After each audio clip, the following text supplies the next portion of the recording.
Community fundraising is about mobilising communities to support your cause. It involves supporting the community around you to put on events and activities to raise funds. In many cases, when the public is asked to think about ways in which a charity fundraises, these events are some of the first things that they think of. They're actually some of the oldest forms of fundraising, and often people have been involved themselves in a charity pub quiz or sponsored someone who's completed a challenge event or organised a bake sale. In fact, you might even have been involved in organising something like this yourself. Perhaps you've had to coordinate a fete or a car boot sale, gone fundraising in schools or door to door in your local community to collect funds. But if large groups of local people were your target audience and you were collecting lots of small sums, then you were likely carrying out community fundraising. Despite its high visibility in our communities, on paper these techniques are actually some of the least efficient ways to raise funds for our charities. Only just over 1% of all charity income comes from community fundraising. Now, when we look at return on investment figures, where we compare how much different fundraising streams cost in relation to how much they bring in, community fundraising can sometimes bring in as little as £2 for every pound spent. Some of these costs come from the fact that a lot of activities involve donors gaining a benefit as well as the charity. Now, what I mean is a raffle prize that you might have to buy, or the fact that donor gets to go to an event, or that you might have to buy an item. So getting involved is often from the goodness of people's hearts, but often in community fundraising there's an exchange of goods sometimes involved. But if this is the case, why do so many different charities of all shapes and sizes use community fundraising? Well, the answer can be found when we look at the wider benefits.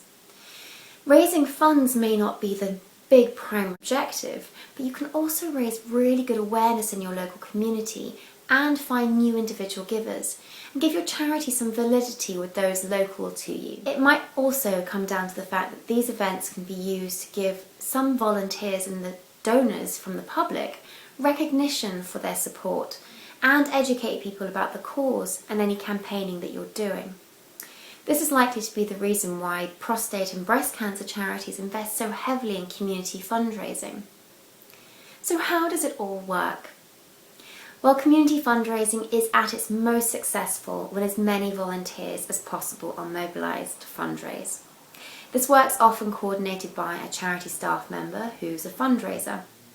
They help to develop groups or committees of volunteers, and in some instances these branches will be quite formal with a set structure and policies, and in other cases groups will just be formed on an ad hoc basis to raise particular funds for a particular project or campaign.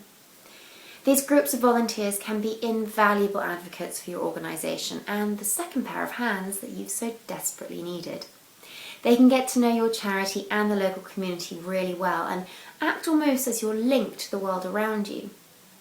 They can also support large-scale events you might run. Think about Macmillan's Coffee Morning, which is supported by community fundraisers and volunteers nationally. And they can help you recruit runners and cheer squads for events like the London Marathon, and support you working with large companies who may have offices or stores across your local region or even nationally, whether it's a chain like Tesco's or the smaller chain of coffee shops, Philpotts.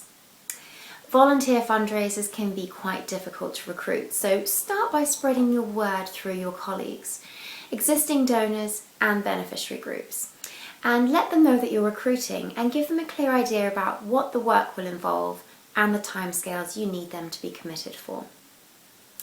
Like any management process, working with volunteers has its own list of challenges.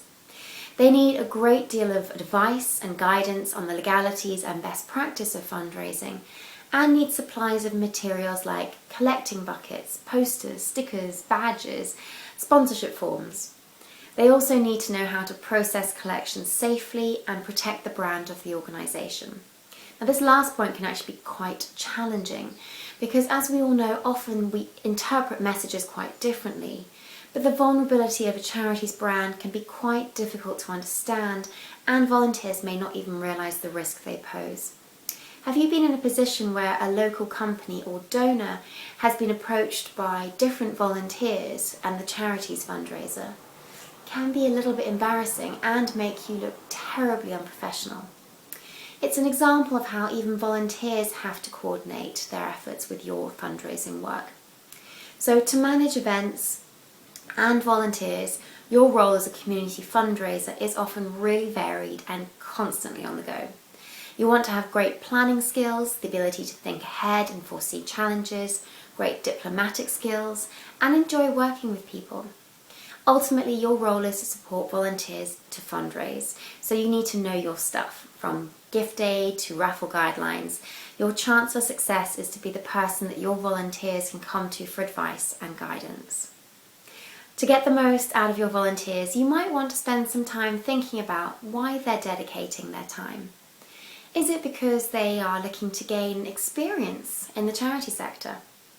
Because they want to make friends? Or because they want to give back to charity? With this in mind, you can help to create an experience for your volunteers that keeps them inspired and motivated. It's also helpful to create an induction process for them to introduce them to the charity, make sure they're using language and behaviour that's in line with your brand, and that they know who to go to for information and help.